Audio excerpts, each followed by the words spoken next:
ਹੁਣ ਸਿਰਫ ਥਿਊਰਮਾਂ ਨਹੀਂ ਪੜ੍ਹਨੀਆਂ, ਹੁਣ ਸਿਰਫ ਤੁਸੀਂ ਇਹਨਾਂ ਚੀਜ਼ਾਂ ਥਰੂ, ਮਾਡਲਸ ਦੇ ਥਰੂ, ਮੈਂ ਕਹਿੰਦੀ ਸਾਇੰਸ ਜੇ ਪੜ੍ਹਦੇ ਹੋ ਤਾਂ ਇਹਨਾਂ ਚੀਜ਼ਾਂ ਥਰੂ ਮੈਥਸ ਵੀ ਪੜ੍ਹ ਸਕਦੇ ਹੋ।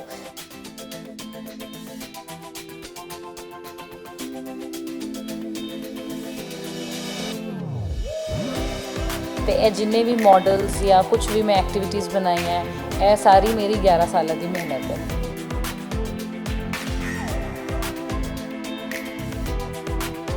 ਮੈਨੂੰ ਲੱਗਦਾ ਕਿ ਮੇਰੀ ਲਾਈਫ ਦੀ ਹਾਲੇ ਤੱਕ ਦੀ ਸਭ ਤੋਂ ਵੱਡੀ ਅਚੀਵਮੈਂਟ ਹੈ ਕਿ ਮੈਂ CM ਸਰ ਤੇ EM ਸਰ ਤੋਂ ਸਟੇਟ ਅਵਾਰਡ ਹਾਸਿਲ ਕੀਤਾ। ਮਤਲਬ it was the ਲੱਕੀਐਸਟ teachers day for me. 5 ਸਤੰਬਰ 2022 ਅਨੰਦਪੁਰ ਸਾਹਿਬ ਵਿਖੇ ਮੈਨੂੰ ਜਦੋਂ ਇਹ ਅਵਾਰਡ ਮਿਲਿਆ ਤੇ ਆਈ ਫੈਲਟ ਕਿ ਮੇਰੇ ਤੋਂ ਜ਼ਿਆਦਾ ਹੋਰ ਕੋਈ ਲੱਕੀ ਟੀਚਰ ਨਹੀਂ ਹੈ। ਤੇ ਇਹ 2 ਦਾ ਟੇਬਲ ਤੇ ਇਹ 1 ਦਾ ਟੇਬਲ ਹੈ ਤੇ ਜੇ ਅਸੀਂ ਇਹਨਾਂ ਦੋਨੋਂ ਸਟ੍ਰਿਪਸ ਨੂੰ ਜੋੜ ਦਈਏ ਤੇ ਇਹਦੇ ਤੋਂ ਮੈਂ 12 ਦਾ ਟੇਬਲ ਰੀਡ ਕਰ ਸਕਦੀ ਹਾਂ। ਲਾਈਕ 12 1 ਦਾ 12, ਫਿਰ ਤੁਸੀਂ ਦੇਖ ਰਹੇ ਹੋ ਨੈਕਸਟ ਇਜ਼ 24, 36, 48 ਤੇ ਉਸੇ ਤਰ੍ਹਾਂ ਜੇ ਮੈਂ ਇਹਦੇ ਨਾਲ ਇੱਕ ਹੋਰ ਸਟ੍ਰਿਪ ਲਾ ਦਾਂ ਤਾਂ 123 ਦਾ ਪਹਾੜਾ ਬਣ ਜਾਂਦਾ। ਤੁਸੀਂ ਦੇਖੋ ਜੀ, ਤਾਂ 123, then 246, then 369, then 492 ਕਿ ਮੈਨੂੰ ਹੁੰਦਾ ਕਿ ਮੈਂ ਹੋਰ ਕੁਝ ਨਵਾਂ ਕਰਾਂ ਤਾਂ ਕਿ ਬੱਚਿਆਂ ਦਾ ਇੰਟਰਸਟ ਬਣੇ, ਬੱਚੇ ਉਹਨੂੰ ਆਸਾਨ ਤਰੀਕੇ ਨਾਲ ਸਮਝ ਜਾਣ। ਤੇ ਮੇਰੇ ਕੋਲ ਜਦੋਂ ਵੀ ਫ੍ਰੀ ਟਾਈਮ ਹੁੰਦਾ I am always on net surfing the new ideas about mathematics ਕਿ ਮੈਂ ਕੁਝ ਨਾ ਕੁਝ ਨਵਾਂ ਇਨੋਵੇਟਿਵ ਲੱਭਾਂ ਤੇ ਬੱਚਿਆਂ ਨੂੰ ਪ੍ਰੈਜ਼ੈਂਟ ਕਰਾਂ ਤਾਂ ਕਿ ਬੱਚੇ ਉਹਨੂੰ ਆਸਾਨ ਤਰੀਕੇ ਨਾਲ ਕਰ ਸਕਣ। ਕਿਵੇਂ ਬਣਾਉਂਦੇ ਹੋ, ਕਿਵੇਂ ਮਾਈਂਡ 'ਚ ਆਇਆ ਕਿ ਮੈਂ ਇਹਨੂੰ ਇਸ ਤਰੀਕੇ ਨਾਲ ਬਣਾ ਸਕਦੀ ਹਾਂ? ਮਤਲਬ ਮੈਨੂੰ ਸੱਚੀ ਸਮਝ ਤੋਂ ਬਾਹਰ ਹੈ। ਨਹੀਂ ਦੇਖੋ, ਕੁਝ ਆਈਡੀਆਜ਼ ਆਪਣੇ, ਕੁਝ ਫਰੈਂਡਸ ਦੇ ਤੇ ਕੁਝ ਅੱਜ ਕੱਲ੍ਹ ਦੀ ਜਿਹੜੀ ਟੈਕਨੋਲੋਜੀ ਹੈ, ਇੰਨੇ ਐਪਸ ਨੇ ਹੈ ਨਾ, YouTube ਹੈ, Pinterest ਹੈ, ਹੋਰ ਬਹੁਤ ਸਾਰੀ ਵਧੀਆ ਵਧੀਆ ਐਪਸ ਨੇ। ਜਿਹੜਾ ਜਿੱਥੋਂ ਬੈਸਟ ਲੱਗਦਾ ਹੈ ਆਪਾਂ ਉਹਨੂੰ ਰੈਪਲੀਕੇਟ ਹੋ ਗਿਆ। ਨਾਰਮਲੀ ਅਸੀਂ ਛੋਟੇ ਹੁੰਦੇ ਖੇਡਦੇ ਸੀ ਸਨੇਕਸ ਐਂਡ ਲੈਡਰਸ ਹੈ ਨਾ, ਉਹੀ ਗੇਮ ਨੂੰ ਅਸੀਂ ਮੈਥਮੈਟੀਕਲ ਫਾਰਮ 'ਚ ਬਣਾਤਾ ਸਲਾਈਡਸ ਐਂਡ ਲੈਡਰਸ। ਸਤਿ ਸ਼੍ਰੀ ਅਕਾਲ ਜੀ, ਡੇਲੀ ਪੋਸਟ ਪੰਜਾਬੀ ਨਾਲ ਜੁੜੇ ਹੋ। ਮੈਂ ਤੁਹਾਡੇ ਨਾਲ ਖੁਸ਼ਬੂ ਸ਼ਰਮਾ। ਦੋਸਤੋ, ਅੱਜ ਜਿੱਥੇ ਤੁਹਾਨੂੰ ਲੈ ਕੇ ਆਈ ਹਾਂ, ਇੰਨੀ ਇੰਟਰਸਟਿੰਗ ਚੀਜ਼ ਹੈ ਨਾ, ਨਾਮ ਤਾਂ ਤੁਹਾਨੂੰ ਹਊਆ ਲੱਗੇਗਾ ਪਰ ਉਹਨੂੰ ਜਦੋਂ ਮੈਂ ਥੋੜ੍ਹਾ ਇੱਥੇ ਆ ਕੇ ਸਮਝਿਆ ਨਾ ਤਾਂ ਮੈਨੂੰ ਲੱਗਿਆ ਇਹ ਤਾਂ ਬੜਾ ਹੀ ਈਜ਼ੀ ਹੈ, ਬਹੁਤ ਹੀ ਈਜ਼ੀ ਚੀਜ਼ ਹੈ। ਜੇ ਸਾਡੇ ਸਮੇਂ 'ਚ ਆਹ ਚੀਜ਼ ਸਾਨੂੰ ਆਸਾਨੀ ਨਾਲ ਮਿਲ ਜਾਂਦੀ, ਜਿਵੇਂ ਅੱਜ ਮੈਮ ਬਾਕੀ ਬੱਚਿਆਂ ਨੂੰ ਪੜ੍ਹਾ ਰਹੇ ਨੇ, ਤਾਂ ਮੈਨੂੰ ਲੱਗਦਾ ਅੱਜ ਮੈਂ ਇਸੇ ਫੀਲਡ 'ਚ ਕਿਤੇ ਹੋਰ ਅੱਗੇ ਜਾ ਰਹੀ ਹੁੰਦੀ ਜਾਂ ਟੀਚਰ ਹੀ ਬਣੀ ਹੁੰਦੀ। ਤਾਂ ਉਮੀਦ ਕਰਾਂਗੀ ਕਿ ਵੀਡੀਓ ਤੁਹਾਨੂੰ ਬਹੁਤ ਚੰਗੀ ਲੱਗਣ ਵਾਲੀ ਆ। ਆਪਣੇ ਬੱਚਿਆਂ ਨੂੰ ਬਿਠਾ ਕੇ ਵੀਡੀਓ ਜ਼ਰੂਰ ਦਿਖਾਇਓ। ਮੈਮ ਦਾ ਵਿੱਚ YouTube ਚੈਨਲ ਦਾ ਨਾਮ ਵੀ ਦੱਸਾਂਗੇ, ਕਿਉਂਕਿ ਜੇ ਪੇਰੈਂਟਸ ਵੀਡੀਓ ਦੇਖ ਰਹੇ ਨੇ ਤਾਂ ਖਾਸ ਕਹਿਣਾ ਚਾਹਾਂਗੀ ਮੈਮ ਨਾਲ ਜ਼ਰੂਰ ਮੁਲਾਕਾਤ ਕਰਾਓ ਬੱਚਿਆਂ ਦੀ, ਤਾਂ ਕਿ ਬੱਚੇ ਜਿਹੜੇ ਪੜ੍ਹ ਰਹੇ ਨੇ ਤੁਹਾਡੇ ਟਿਊਸ਼ਨਸ ਜਾਣ ਦੀ ਮੈਂ ਕਹਾਂਗੀ ਜ਼ਰੂਰਤ ਨਹੀਂ ਪਊਗੀ ਜੇ ਮੈਥਸ ਦੀ ਟਿਊਸ਼ਨ ਜਾਂਦੇ ਨੇ ਉਹ। ਯਾਨੀ ਅੱਜ ਤੁਹਾਨੂੰ ਵੀਡੀਓ ਦੇ ਵਿੱਚ ਮੈਥਸ ਪੜ੍ਹਾਇਆ ਜਾਏਗਾ, ਬਖੂਬੀ ਨਾਲ ਸਮਝਣਾ ਤੁਸੀਂ। ਬਹੁਤ ਸਾਰੀਆਂ ਚੀਜ਼ਾਂ ਇੱਥੇ ਨੇ। ਆਪਾਂ ਅੱਜ ਮੈਥਸ ਮਿਸਟਰੈਸ ਕੋਲ ਆਏ ਹਾਂ, ਜਿਨ੍ਹਾਂ ਨੂੰ ਅਵਾਰਡ ਵੀ ਮਿਲ ਚੁੱਕਿਆ, ਰੁਮਾਨੀ ਅਹੂਜਾ ਜੀ ਕੋਲ। ਸਵਾਗਤ ਕਰਦੇ ਹਾਂ। ਸਤਿ ਸ਼੍ਰੀ ਅਕਾਲ ਮੈਮ। ਸਤਿ ਸ਼੍ਰੀ ਅਕਾਲ ਜੀ। ਕਿਵੇਂ ਹੋ? ਵਧੀਆ ਜੀ, ਬਹੁਤ ਵਧੀਆ। ਹਾਂਜੀ ਹਾਂਜੀ, ਸਭ ਵਧੀਆ ਜੀ। ਸਭ ਵਧੀਆ। ਅੱਛਾ ਮੈਮ, ਅੱਜ ਕੀ ਪੜ੍ਹਾਉਣ ਵਾਲੇ ਹੋ ਸਾਨੂੰ, ਤੇ ਇੰਨਾ ਸਮੇਂ ਨਿਕਲ ਆਉਂਦਾ ਤੁਹਾਡੇ ਕੋਲ? ਮੈਮ ਮੈਂ ਦੇਖ ਰਹੀ ਜਿਵੇਂ ਤੁਸੀਂ ਹਾਊਸ ਵਾਈਫ ਹੋ ਹੈ ਨਾ, ਕਿੰਨਾ ਕੁਛ ਨਾਲ ਚਲੋ ਪੜ੍ਹਾ ਰਹੀ, ਇੱਕ ਹੁੰਦਾ ਸਕੂਲ ਜਾ ਕੇ ਸਿਰਫ ਪੜ੍ਹਾਉਣਾ, ਤੇ ਇੱਥੇ ਆਹ ਸਭ ਚੀਜ਼ਾਂ ਇੰਨੀ ਟੀਚਰ ਹੈਡੇਕ ਲੈਂਦੇ ਨਹੀਂ ਆ ਜਿੰਨੀ ਤੁਸੀਂ ਲਈ ਹੋਈ ਹੈ। ਜੀ ਇਹ ਤਾਂ ਇੰਟਰਸਟ ਦੀ ਗੱਲ ਹੈ ਕਿ ਜਿਹਨੂੰ ਸਬਜੈਕਟ 'ਚ ਇੰਟਰਸਟ ਹੈ, ਉਹਨੂੰ ਕੁਝ ਬਣਾਉਣ ਦਾ ਨਵਾਂ ਸ਼ੌਂਕ ਹੈ ਤਾਂ ਉਹ ਜ਼ਰੂਰ ਬਣਾਏਗਾ। ਅਤੇ ਮੈਨੂੰ ਇਹੀ ਚੀਜ਼ਾਂ ਨਵੀਆਂ ਬਣਾਉਣ ਦਾ ਸ਼ੌਂਕ ਹੈ ਕਿ ਮੈਂ ਆਪਣੇ ਬੱਚਿਆਂ ਨੂੰ ਮੈਥਸ ਆਸਾਨ ਤਰੀਕੇ ਨਾਲ ਕਿੱਦਾਂ ਕਰਾ ਸਕਦੀ ਹਾਂ। ਹਾਂਜੀ। ਕਿੰਨੇ ਸਾਲ ਹੋ ਗਏ ਤੁਹਾਨੂੰ? ਜੀ ਮੈਂ ਜੌਬ ਜੁਆਇਨ ਕੀਤੀ ਸੀ 2011 'ਚ ਹੀਰਾ ਪਿੰਡ 'ਚ, ਅਤੇ ਉਸ ਤੋਂ ਬਾਅਦ ਮੇਰੀ ਟ੍ਰਾਂਸਫਰ ਹੋ ਗਈ PAU ਸਕੂਲ 'ਚ, ਅਤੇ 2011 ਤੋਂ ਮੈਂ ਇਨਟੂ ਟੀਚਿੰਗ ਜੌਬ ਆ। ਅਤੇ ਇਹ ਜਿੰਨੇ ਵੀ ਮਾਡਲਸ ਜਾਂ ਕੁਝ ਵੀ ਮੈਂ ਐਕਟੀਵਿਟੀਜ਼ ਬਣਾਈਆਂ, ਇਹ ਸਾਰੀ ਮੇਰੀ 11 ਸਾਲਾਂ ਦੀ ਮਿਹਨਤ ਹੈ। ਕਿੰਨੇ ਕੁ ਮਾਡਲਸ ਬਣਾ ਚੁੱਕੇ ਜੇ ਅੰਦਾਜ਼ਾ ਲਗਾਈਏ ਤਾਂ? ਜੀ ਗਿਣਤੀ ਨਹੀਂ ਹੈ ਮੈਨੂੰ ਲੱਗਦਾ ਹੈ। ਫਿਰ ਵੀ ਆਈਡੀਆ ਕੋਈ ਅਗਰ ਆਪਾਂ? ਨਹੀਂ, ਹੁਣ ਦੇਖੋ ਜੇ ਮੈਂ 1st to 10th ਕਲਾਸ ਦੀ ਗੱਲ ਕਰਾਂ ਤੇ ਆਲਮੋਸਟ ਮੈਂ ਸਾਰੇ ਕਨਸੈਪਟਸ ਨੂੰ ਕਵਰ ਕਰਨ ਦੀ ਕੋਸ਼ਿਸ਼ ਕੀਤੀ, ਚਾਹੇ ਕਿਸੇ ਨੂੰ ਥਰੂ ਚਾਰਟਸ, ਕਿਸੇ ਨੂੰ ਥਰੂ ਵਰਕਿੰਗ ਐਕਟੀਵਿਟੀਜ਼, ਕੋਈ ਮਾਡਲ ਬਣਾ ਕੇ, ਕੋਈ ਫਲੈਸ਼ ਕਾਰਡ ਬਣਾ ਕੇ, ਤੇ ਆਲਮੋਸਟ ਸਾਰੇ ਕਨਸੈਪਟਸ ਹੀ ਕਵਰ ਕਰਤੇ, ਤੇ ਨੀਅਰ ਅਬਾਊਟ 400-500 ਐਕਟੀਵਿਟੀਜ਼ ਤਾਂ ਮੈਂ ਬਣਾਤੀ ਹੈ। 500। ਚਲੋ ਆਪਾਂ ਜੇ ਸ਼ੁਰੂਆਤ ਦੀ ਗੱਲ ਕਰੀਏ ਪਹਾੜਿਆਂ ਤੋਂ ਕਰਦੇ ਆ। ਟੇਬਲਸ ਬੱਚਿਆਂ ਨੂੰ, ਕਈਆਂ ਨੂੰ ਹੁੰਦਾ ਕਿ ਬਸ 15 20 ਲਗਾ ਲਓ, 20 ਤੱਕ ਚਲੋ ਆ ਜਾਂਦੇ ਆ ਫਿਰ ਵੀ। ਤੇ ਮੈਮ ਕਿਵੇਂ ਫਿਰ ਬੱਚੇ ਤਿਆਰੀ ਕਰਨ? ਟੇਬਲਸ ਵਾਲਾ ਕੁਝ ਮਾਡਲ ਬਣਾਇਆ ਤੁਸੀਂ? ਹਾਂਜੀ, ਇਹ ਸਟ੍ਰਿਪਸ ਨੇ, ਜਿੱਦਾਂ ਇਹ ਸਟ੍ਰਿਪਸ ਬਣਾਈਆਂ ਹੋਈਆਂ ਫॉर ਲਰਨਿੰਗ ਦ ਟੇਬਲਸ। ਤੁਸੀਂ ਇਹ ਦੇਖੋ, ਇਹ ਇੱਕ ਤਰੀਕੇ ਨਾਲ ਬਣਾਈਆਂ ਹੋਈਆਂ ਕਿ ਬੱਚਿਆਂ ਨੇ ਇਸੇ ਤਰੀਕੇ ਨਾਲ ਬਣਾਉਣੀ ਹੈ। ਜੇ ਤੁਸੀਂ ਇੰਡੀਵਿਜੂਅਲ ਸਟ੍ਰਿਪ ਦੇਖੋ ਤਾਂ ਇਹ 2 ਦਾ ਟੇਬਲ ਹੈ ਤੇ ਇਹ 1 ਦਾ ਟੇਬਲ ਹੈ। ਤੇ ਜੇ ਅਸੀਂ ਇਹਨਾਂ ਦੋਨੋਂ ਸਟ੍ਰਿਪਸ ਨੂੰ ਜੋੜ ਦਈਏ ਤੇ ਇਹਦੇ ਤੋਂ ਮੈਂ 12 ਦਾ ਟੇਬਲ ਰੀਡ ਕਰ ਸਕਦੀ ਹਾਂ। ਲਾਈਕ 12 1 12, ਫਿਰ ਤੁਸੀਂ ਦੇਖ ਰਹੇ ਹੋ ਨੈਕਸਟ ਇਜ਼ 24 36 48। ਤੇ ਉਸ ਤੋਂ ਬਾਅਦ ਆਪਾਂ ਕੀ ਕਰਨਾ ਹੈ, ਜਿਹੜੇ ਇਹ ਵਾਲੇ 2 ਬਾਕਸਿਸ ਨੇ ਉਹਨਾਂ ਨੂੰ ਜੁਆਇਨ ਐਡ ਕਰਨਾ ਹੈ। ਤੇ ਦਿਸ ਇਜ਼ ਹਾਂਜੀ ਡਾਇਗਨਲ ਨੇ। ਇਹ 60 ਹੋ ਗਿਆ, this is 6 and 1 7 72, then 7 and 1 8 84, then 8 and 1 9 96, 9 and 1 10 108 ਤੇ 120। ਤੇ ਉਸੇ ਤਰ੍ਹਾਂ ਜੇ ਮੈਂ ਇਹਦੇ ਨਾਲ ਇੱਕ ਹੋਰ ਸਟ੍ਰਿਪ ਲਾ ਦਾਂ ਤਾਂ ਉਹ 123 ਦਾ ਪਹਾੜਾ ਬਣ ਜਾਂਦਾ ਹੈ। ਤੁਸੀਂ ਦੇਖੋ ਜੀ, ਹੁਣ ਜੇ ਅਸੀਂ ਇਹਨੂੰ ਦੇਖੀਏ ਹਾਂਜੀ 123 ਦਾ, ਜਿਹੜੇ ਡਾਇਗਨਲ ਹੋਣਗੇ ਉਹਨਾਂ ਨੂੰ ਐਡ ਕਰਨਾ ਹੈ। ਤਾਂ 123, then 246, then 369, then 492। ਐਕਚੁਅਲੀ ਅਸੀਂ 8 ਤੇ 1 ਇੱਕ ਡਾਇਗਨਲ ਚ ਆ ਰਿਹਾ ਤਾਂ ਇਹਨਾਂ ਨੂੰ ਐਡ ਕਰ ਲਿਆ ਤਾਂ 492। ਹੁਣ F5 ਤੇ 1 ਇੱਕ ਡਾਇਗਨਲ ਚ ਆ ਰਿਹਾ ਤੇ 615। ਇੱਦਾਂ ਜਿਹੜੇ ਇੱਕ ਡਾਇਗਨਲ ਚ ਆਣਗੇ ਅਸੀਂ ਉਹਨੂੰ ਐਡ ਕਰੀ ਜਾਵਾਂਗੇ ਤੇ ਇੱਦਾਂ ਸਾਡੇ ਕੋਲ ਪਹਾੜਾ ਬਣ ਜਾਂਦਾ ਹੈ। ਕਿਆ ਬਾਤ ਹੈ। ਯਾਨੀ ਹੁਣ ਪਹਾੜੇ ਮੈਂ ਕਹਿੰਦੀ ਹਾਂ ਬੱਚਿਆਂ ਲਈ ਸੌਖੇ ਨੇ ਯਾਦ ਕਰਨਾ, ਕਿਸ ਤਰੀਕੇ ਨਾਲ ਤੁਸੀਂ ਯਾਦ ਕਰ ਸਕਦੇ ਹੋ। ਪਹਾੜਿਆਂ ਤੋਂ ਸ਼ੁਰੂਆਤ ਕੀਤੀ ਹੈ, ਅੱਗੇ ਅੱਗੇ ਵੀ ਤੁਹਾਨੂੰ ਹੋਰ ਵੀ ਚੀਜ਼ਾਂ ਦੱਸਾਂਗੇ। 10ਵੀਂ ਤੱਕ ਪਹੁੰਚਾਂਗੇ। ਮੈਮ ਕਿੰਨਵੀਂ ਕਲਾਸ ਤੱਕ ਦੇ ਬਣੇ ਹੋਏ ਨੇ? ਫਸਟ ਤੋਂ ਲੈ ਕੇ 10th ਤੱਕ। ਹਾਂਜੀ ਠੀਕ ਹੈ 10th ਤੱਕ। ਯਾਨੀ ਮੈਂ ਕਹਿੰਦੀ ਇੰਨਾ ਕੁ ਪੀਰੀਅਡ ਹੀ ਹੁੰਦਾ ਜਦੋਂ ਮੈਥ ਨਾਲ ਪਿਆਰ ਕਰਨਾ ਹੁੰਦਾ। ਉਹੀ ਮੈਂ ਬੱਚਿਆਂ ਨੂੰ ਅਕਸਰ ਕਹਿੰਦੀ ਹਾਂ ਕਿ ਜੇ ਅਸੀਂ ਇੱਕ ਬਿਲਡਿੰਗ ਬਣਾਉਣੀ ਹੈ ਨਾ, ਤੇ ਅਸੀਂ 7ਵੀਂ ਜਾਂ 8ਵੀਂ ਮੰਜ਼ਿਲ ਬਣਾਉਣੀ ਹੈ ਜਾਂ 10ਵੀਂ ਮੰਜ਼ਿਲ ਬਣਾਉਣੀ ਹੈ, ਅਸੀਂ ਟੌਪ ਤੇ ਸ਼ਿਖਰ ਤੇ ਪਹੁੰਚਣਾ ਹੈ ਨਾ। ਤਾਂ ਆਪਾਂ ਸ਼ੁਰੂਆਤ ਕਿੱਥੋਂ ਕਰਦੇ ਹਾਂ? ਆਪਾਂ ਪਹਿਲੇ ਨੀਂਹ ਪੱਥਰ ਰੱਖਦੇ ਹਾਂ, ਹੈ ਨਾ। First floor, second floor, third floor. ਉਸੇ ਤਰ੍ਹਾਂ ਤੁਸੀਂ ਆਪਣੀ ਲਾਈਫ ਨੂੰ ਮੈਥਸ ਨਾਲ ਰਿਲੇਟ ਕਰੋ। ਜੇ ਤੁਸੀਂ 10th ਕਲਾਸ ਦਾ ਮੈਥਸ ਪੜ੍ਹਨਾ ਹੈ ਨਾ, ਤਾਂ ਤੁਹਾਨੂੰ ਫਸਟ ਸੈਕਿੰਡ ਥਰਡ ਜਿੱਦਾਂ ਇੱਕ ਬਿਲਡਿੰਗ ਬਣਦੀ ਹੈ, ਤਾਂ ਤੁਹਾਨੂੰ ਜੇ ਬਾਕੀ ਬੇਸਿਸ ਕਲਾਸਿਸ ਆਉਂਦੀ ਹੈ, ਫਸਟ ਸੈਕਿੰਡ ਥਰਡ ਦਾ ਮੈਥ ਆਉਂਦਾ ਹੈ, ਤਾਂ ਹੀ ਤੁਸੀਂ 6 7 8 ਦਾ ਪੜ੍ਹ ਪਾਓਗੇ, ਤਾਂ ਹੀ ਤੁਸੀਂ 8 9 10th ਦਾ ਪੜ੍ਹ ਪਾਓਗੇ।